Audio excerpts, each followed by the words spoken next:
Hey everyone, today we're going to cover some updates to my budget dash list, both for CC and for Blitz. The reason why is because when I made those videos, Dash was relatively more affordable. This was before the Bright Lights announcement, before her gaining a little bit of popularity, and I think both of those lists have increased by like $100. So wanted to come back, revisit these. We had to unfortunately cut a lot of things, it's just how it's going to go. Game is pretty expensive. I'll make no defense of it, but if you're in this position and you would still like to play as strong of a list as you can with less money, I'm here to help in the best way that I can. So going into the CC list first, not much has really changed in terms of what your game plan is. You've just lost a few of the better tools, so no more Tekla Core, for instance. Too expensive. No Pulsave Harpoon, which is pretty big, right? That's a pretty powerful card. But, we have some slight adjustments. We have some new 1-for-4s, so some things have actually changed since the original budget list, which is pretty cool. So specifically getting to run Dive Through Data, Fender Bender, these are some pretty cool 1-for-4s, Outpace as well. And the main purpose of this deck is you just want to hit your opponent as hard as possible, and then you just want to swing Talishar at the end of your turn, or play something like Maximum Velocity or Big Shot. Big Shot's pretty cool. It's basically Maximum Velocity, but a little bit worse. Costs 1 more, 2 less damage, but still quite strong. And the cool part is you can close the chain and play it right, so you can boost out your cards. You only need 1 resource, and you can harden cross strap and then send it to your opponent for 8 or 10 if you have Goliath Gauntlet. Still really powerful and explosive. You can actually get these back with backup protocols, or you can get cheap boost cards back that you need to play these. Your Spark of Genius, that's your main target, which is also pretty cool as well because you can crank it and get an action point the same turn. So you don't have Tekla Core anymore, which sucks, but you have some pretty interesting new tools available. You have backup protocol blue, which is pretty cool as well. You can actually net a resource if you draw blue off of your Spark of Genius. If you're unfamiliar with Hybrid Dash, basically the way this works is that you run all of your mech cards into aggro matchups, and then when you play against a more control style deck where you need to block more and the game is going to be slower, so Guardians, Warriors, Assassins, things like that, you're going to swap out your aggro cards and you're going to run a bunch of D-reacts, and then you're going to use your pistol combo plan. So if you're unfamiliar with this, the way it works is that your induction chamber gives your plasma pistol go again, which is also in your sideboard over here. The thing is that your plasma pistol doesn't say once per turn attack. It just says that if you put a counter on it and you pay 1, you can remove the counter and attack your opponent. So what happens is that you put a counter on your pistol, you remove it to attack, you put a counter on your induction chamber before you do this, and then in the attack reaction step, you give your pistol go again, you get your action point back, and then if you have another resource floating, you can put another counter on your pistol, shoot it again for 2.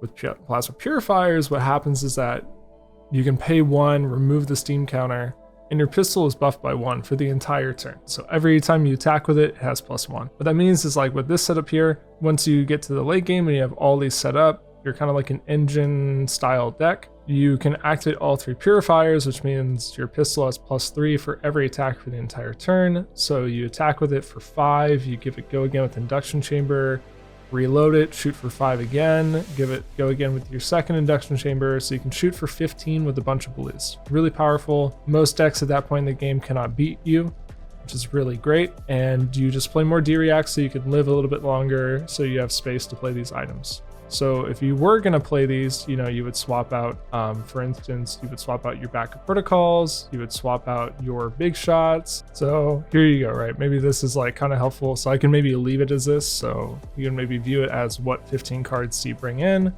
Do you bring in your boost cards and your big shots and your backup protocol reds, or do you bring in your, controlled style cards, right? So that's how that list is going to go. You're just going to hit your opponent as hard as possible. We have some AB and our Achilles accelerators and our Visitronic Monolai. Hardened Crosstrap just gives us free maximum velocities or free big shots. And you're going to put your Goliath Gauntlet on those as well.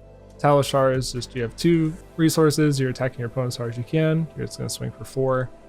And Tekla base head is just, it's Iron Rot Helmet, but you probably have this because, Welcome to Wraith has been out of print for a long time. So if you have a copy of Iron Rot Helmet, it's the exact same thing. The only difference here is that if you have like some blue, you know, Evo base heads that you want to try playing in the deck, you could do that as well, right? Because you run the base head. The Blitz list is maybe a little bit more interesting. So we get to run Boom Grenade. It's still kind of the same game plan, right? The only difference is we have Plasma Barrel Shot if we're going first, so that way we can load it and have a more powerful turn 2, right? So you load it and then you're going to boost like 3 times, you know, when it goes back to your turn. So you can attack with that for 4 for free, which is just better than Talishar. So you can really like combo out your opponent. If you're forced to go first, you make the most of it. Hardened Crossed Up is banned, so you're going to play Vest of the First Fist. Relatively the same. It doesn't really make too much of a difference, except your opponent can block you out and deny it if they really want to. And everything else is kind of the same as the Blitz list. Of course, no Teklo cores, no Pulse Safe Harpoons, so a little bit weaker. We're running Boom Grenade just to have you know, just more explosive output, right? You can grab it off of Spark of Genius. We're running Boom Grenade here just to try it out, right? And Blitz, it's so short that just being able to deal 4 damage off an item, you know, if you grab it off of Spark of Genius, or if you just play it going first, passing, you know, really great damage output, especially with so much armor in Blitz, right? So we're running Outpaces, we're running Fender Benders, we're running Scramble Pulse with T-Bones. So if you can get the Boom Grenade to hit, right, and you also make armor blocks your opponent a little bit worse, it's pretty great for you. And you're still trying to do the same thing where you're just trying to lay down a max velocity for 12 and just kill the opponent really quickly. The Boom Grenades, you know, they could be big shots if you want to try that out, if you think that that's promising. It's just shorter game in Blitz, but also pretty good into Prism. So, you know, there's lots of variability here. We're running Under the Loop, just have a little bit of protection against fatigue. Not a whole lot, but something to consider, right? And our sideboard is kind of weird. You could experiment with this if you want. You could try backup protocols if you have a lot of decks that are trying to block you out. We're trying Layway specifically for Kasai, although she's probably going to be gone by the time that this even comes out. But if she's still around, you know, Layway is really good against Guardians as well, right? They can't block with all their armor, so get into Yoji, things like that. Smash and Grab us here is like, you know, mech tech basically. So if you're playing against a lot of dashes, you can grab their Tekla Pounder, which is really nuts, right? But if there's no dashes in your area, just play like Backup Protocol Red, right? If there's more Guardians. So, you know, you can be a little bit creative with what you want with these 4 cards. Boom Grenade maybe could be Big Shot, right? If you have more prisms. So if you even have more prisms, like these could just be extra poppers. So they could be things like Rev Up or Big Bertha. So it's not super, you know, it's not super complicated. Just trying to get the main idea down for what you can do with a lower budget.